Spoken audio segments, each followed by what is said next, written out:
Vamos a continuar con la serie que le hemos titulado Marcados. Y estamos hablando de las diferentes marcas que Dios nos entregó.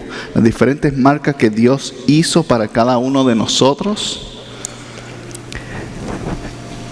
Con el propósito de recordarnos una y otra vez quién es Él para mí. Con el propósito de acercarnos una y otra vez hacia Él. Y si tienes tu Biblia, te voy a invitar a que busques el libro de Juan, capítulo 20. Libro de Juan, capítulo 20. Y vamos a estar leyendo el versículo 26 al 29. Y es un pasaje bien conocido. Y es un pasaje en el cual nos hace sentir bien. Y te voy a explicar por qué. Porque cuando alguien comete algún tipo de error que yo no he cometido todavía, me aumenta el ego de cierta manera. Y digo, viste, al menos yo no he hecho eso. Al menos yo no he hecho esto.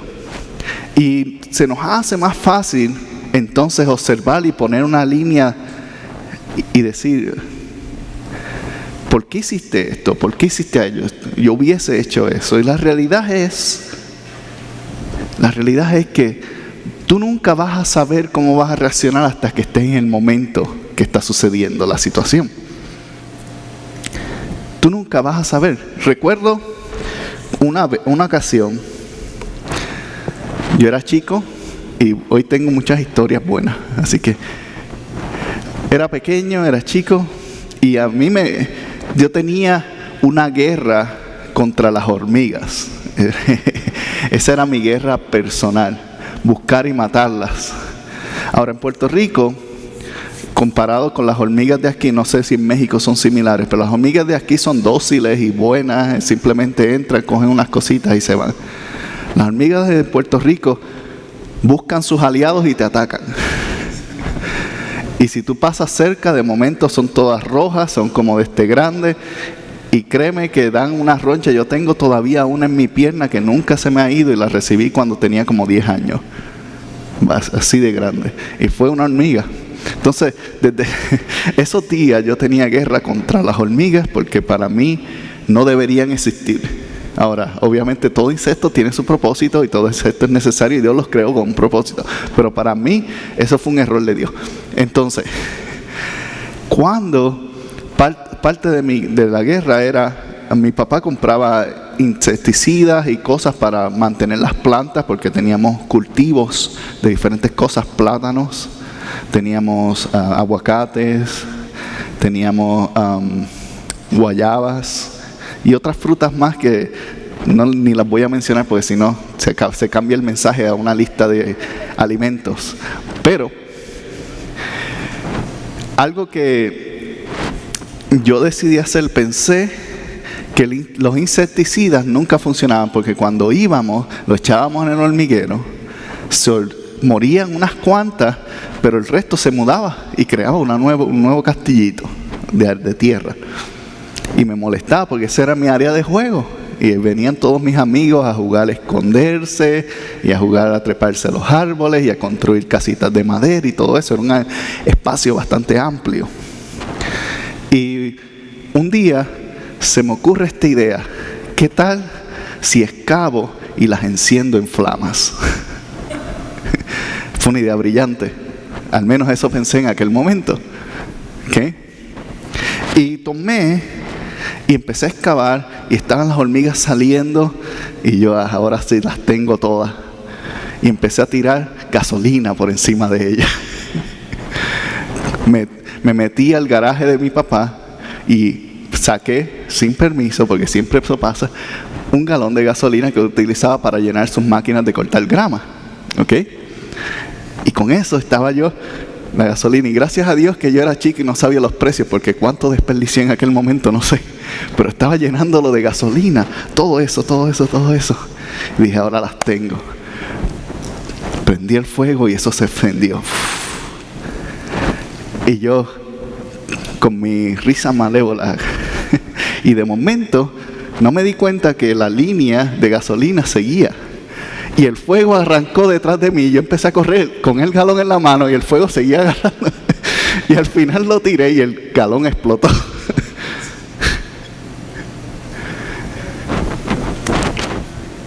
A veces tenemos decisiones que realmente son tontas.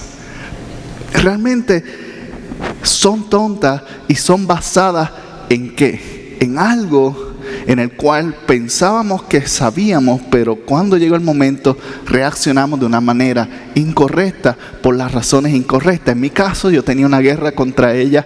Ellas no tenían nada contra mí, excepto que yo estaba invadiendo su espacio.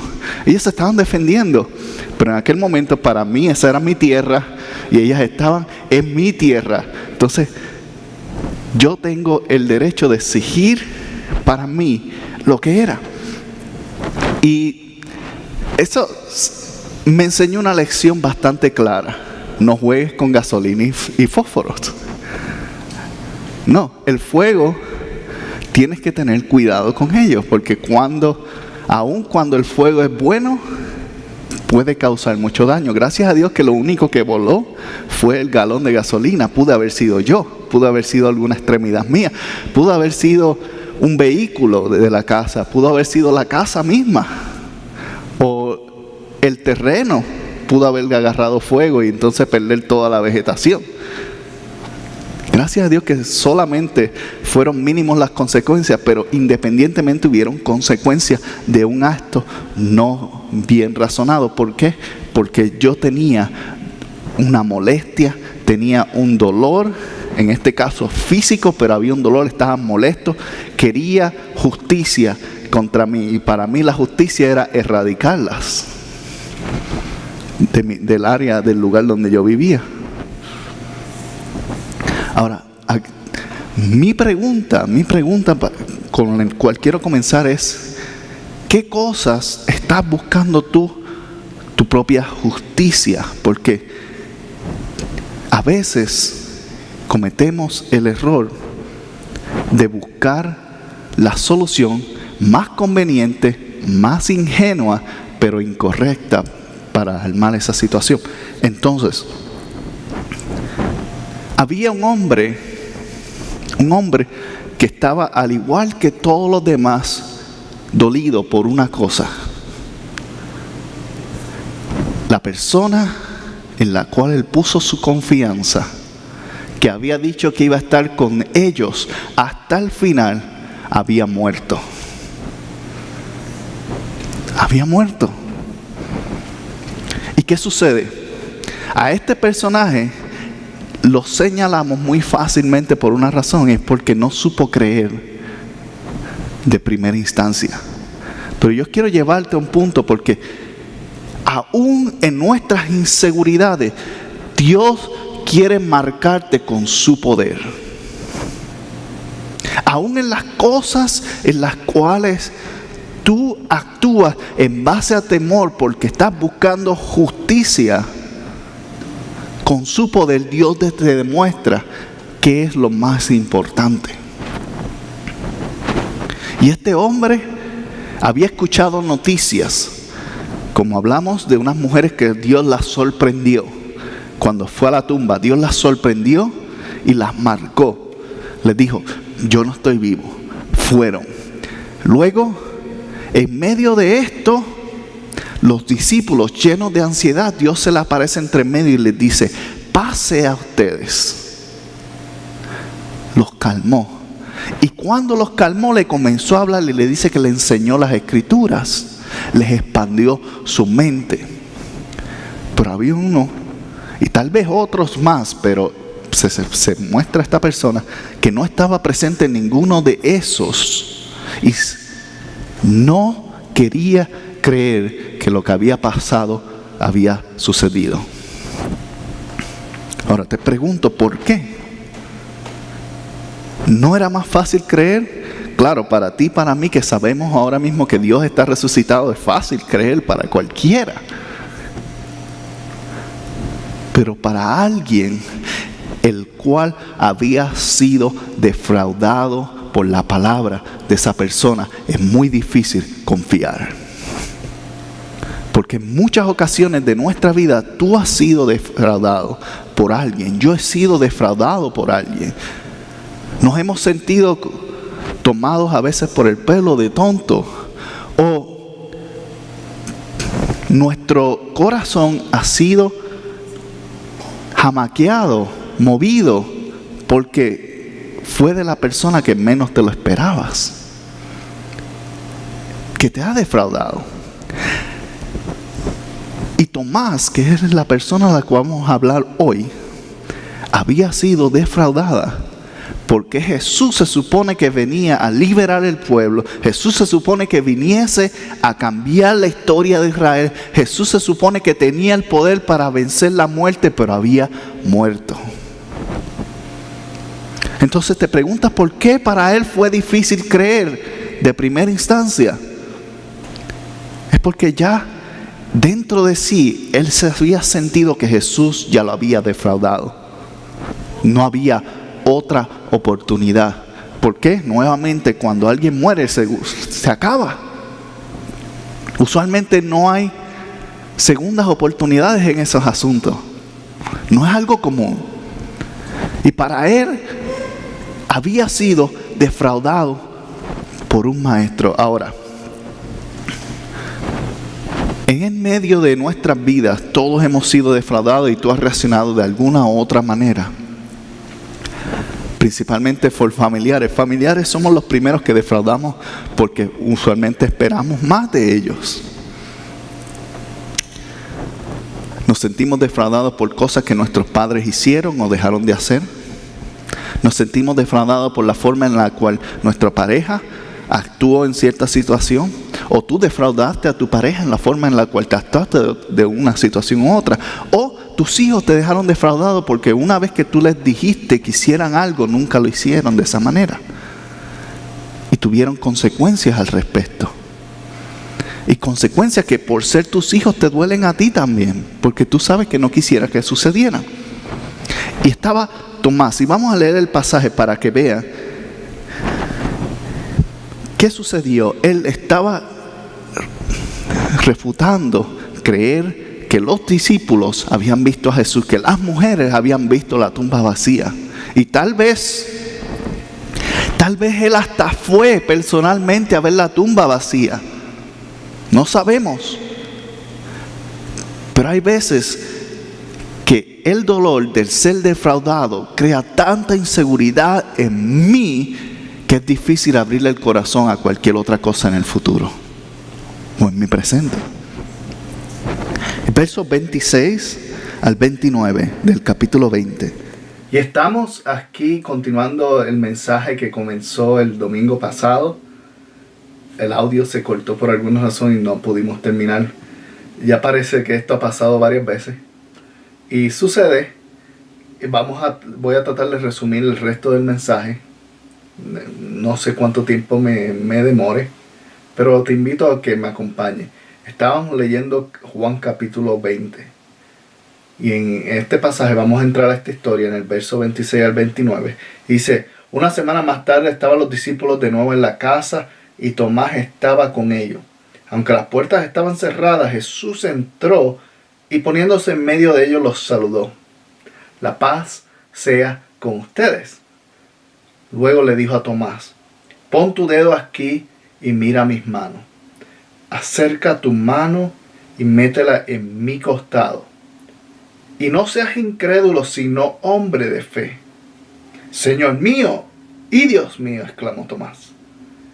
Porque me has visto, has creído, le dijo Jesús. Dichosos los que no han visto y sin embargo creen. Ahora, esta historia la hemos escuchado tal vez en muchas otras predicaciones en el pasado. Y conocemos a Tomás y lo mencionamos como el que no creyó. Ahora, yo personalmente encuentro muy interesante que Tomás fue el único que fue señalado en esto. Y te voy a comentar el porqué. Primero que nada, las mujeres y los discípulos habían perdido su fe de que Jesús iba a resucitar. Ya que había muerto, ellos habían perdido toda esperanza. Jesús no iba a regresar, estaba muerto, se había acabado todo lo que ellos pensaban que iba a suceder y que Jesús había prometido. Era el final. Estaban en luto. Y si tú has estado en luto, tú entiendes lo que es esto. Es un momento en el cual parece que el tiempo se detiene, parece que las cosas no van a mejorar, la vida pierde sentido. Y ellos estaban en ese proceso de luto. Pero en medio del proceso de luto ocurren varias cosas que nuestra mente y nuestro corazón y espíritu utilizan para devolvernos a la realidad. Pero en algunos casos es difícil regresar a esa realidad y nos quedamos atascados en un momento emocional que repetimos una y otra vez y no nos permite movernos hacia adelante. ¿Okay? Los discípulos sabían y habían escuchado que Jesús iba a regresar y que iba a volver y que no los iba a abandonar y que iba a estar con ellos para siempre y todo eso. Y en el momento en el cual Jesús murió en la cruz del Calvario, todo esto se debe haber visto como una falsa. Para ellos posiblemente desilusionados. Todos hemos sido desilusionados en algún momento con una promesa que alguien nos hizo y luego nunca funcionó. Imagínate que Jesús prometió que iba a restaurar el reino de Israel y sin embargo al morir y esto no pasar, creó de cierta manera un sentido de engaño. Y en medio del luto, en medio de las cosas, dos mujeres van a la tumba. Encuentran la tumba vacía. Un ángel le dice que ha resucitado. Pero aún así, les cuesta trabajo creer. No es algo que sucede constante. Pero siguiendo las instrucciones, van y le dice a los discípulos que interesantemente tampoco le creen a las mujeres. Y van a la tumba Pedro y Juan y ven la tumba vacía, pero aún así se les resulta difícil creer. Y Jesús se le aparece y le dice: paz, paz. Y luego de pasar un momento de miedo porque pensaban que era un espíritu, un fantasma, se le abren los ojos y se dan cuenta que es Jesús. Y entonces creen. Ahora, Jesús se le aparece a este grupo de personas, las mujeres lo ven también, y en el momento que lo ven es que creen. Lo interesante es que todos señalamos a Tomás porque a Jesús le dice directamente: porque me has visto, creíste. Pero el mismo caso se puede hacer de todos los demás discípulos y aún de las mujeres y otros seguidores. Ellos no creyeron hasta que lo vieron. Entonces, ¿por qué Tomás es separado y señalado por Jesús? Y esta es la marca de la cual queremos hablar. Es la marca de presencia. Y yo sé que en algún momento hemos escuchado tal vez el término la presencia de Dios. Y lo utilizamos como algo místico. Pero realmente es algo palpable, real. Algo verdadero. Tomás tuvo la oportunidad de experimentar qué era su presencia. Él está presente en ese momento ahora. Todos los demás discípulos, luego que Jesús habló con ellos, Tomás no estaba ese día. Y ellos recibieron revelaciones y entendieron cosas que habían pasado aún antes de que el Espíritu Santo llegara y tomara su vida. Dice que la palabra, Él les abrió el entendimiento. Y en una ocasión futura, nuevamente, aún con el entendimiento abierto, aún teniendo fe, porque han visto a Jesús nuevamente, a veces es difícil saltar las dudas. Y todo esto y que el futuro y las cosas que son inciertas nos crean ansiedad. Entonces Jesús llega una vez más y les dice, paz sea con ustedes. Tranquilos. Yo estoy presente. Tu ansiedad no vale nada cuando mi presencia está aquí. Ahora, Tomás no había ni siquiera llegado al punto de la ansiedad. Él estaba en un punto de negación.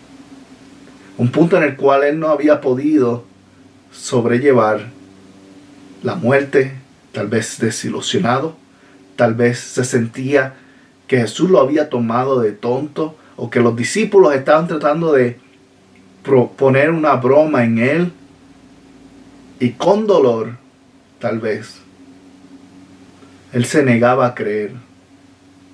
Estaba estancado emocionalmente. Estaba en ese momento todavía de luto en el cual no podía moverse hacia adelante, no podía creer que Jesús había muerto y los había dejado. Y mucho menos si no podía creer que estaba muerto, ¿cómo iba a creer que había resucitado? No se había movido. Su vida todavía estaba en el mismo lugar. Su vida todavía estaba estancada. Su vida todavía no se había movido. Entonces, ¿qué hace la presencia de Jesús? Llega, lo mira. Y yo me imagino esta escena. Tomás sorprendido, sin saber qué decir. Hay una persona que aparece de la nada y les dice paz. Y él había escuchado ya los testimonios. Entonces, tenía que tener la idea de que era Jesús en su mente. Pero su vida, sus emociones, su cuerpo no reaccionó. Entonces Jesús se tuvo que voltear a él. Así como se tiene que voltear a veces para nosotros. Porque estamos tan paralizados por lo que la vida nos ha traído que nos hemos quedado estancados. Jesús se voltea y lo marca de la siguiente manera. Le dice, tócame. Siénteme. Date cuenta que soy real. Date cuenta que estoy presente en tu vida. Porque a veces decimos, sí, yo creo que Dios está en todo lugar, pero realmente no lo creemos. Realmente estamos atados a nuestra realidad, a nuestra imaginación o tal vez a nuestras cosas ficticias que nos han mantenido en un punto sin movernos hacia adelante. Y es momento de que te muevas hacia adelante. Jesús te marcó con su presencia para que te puedas mover hacia adelante y continuar. Porque cosas hay por delante, buenas y malas, pero con Jesús las puedes enfrentar. Y cuando Jesús le enseña sus manos y le dice, toca mi costado, le está diciendo, date cuenta que yo soy tan real para ti que no tienes por qué temer. Él va a confrontar tus inseguridades. Él va a confrontar las cosas que te están manteniendo atados. Hay cosas en tu vida y en mi vida que nos han mantenido o nos han hecho perder oportunidades, nos han hecho quedarnos hacia atrás. Y sabes que Jesús ha estado presente en tu vida una y otra vez. No para simplemente darte bendiciones o para hacerte sentir bien o sorprenderte. Él quiere que sepas que Él está contigo. Aún en los momentos que no te puedes mover, en los momentos que te sientas desilusionado, en los momentos que te has sentido que te han mentido, en los momentos que te has sentido que todo terminó. Él te toca, Él aparece frente a ti y te dice, ten paz, ten paz. Tócame, siénteme, yo soy real. Y si soy real, voy a cumplir lo que prometí. Así que gracias por haber continuado conectándote a nuestro servicio. La próxima semana o el próximo el mensaje que viene después de este, vamos a estar hablando de otro elemento de que a través de la resurrección Jesús marcó nuestra vida, porque estamos descubriendo las marcas que Jesús dejó. Y esta marca es muy importante, la marca de la presencia. Porque Jesús está contigo. Así como la historia del hombre que caminó sobre la arena y habían 2 pares de huellas. Y luego en tiempos difíciles solamente veía una. Así mismo, Dios está contigo en buenas y malas. Pero a veces es difícil para nosotros creer. Tomás lo experimentó. Pero cuando se dio cuenta que Jesús estaba realmente con él, dijo, ay Dios mío, qué error he cometido. Al igual que tú y yo hacemos a veces. Ay Señor, qué error. ¿Por qué hice esto o aquello?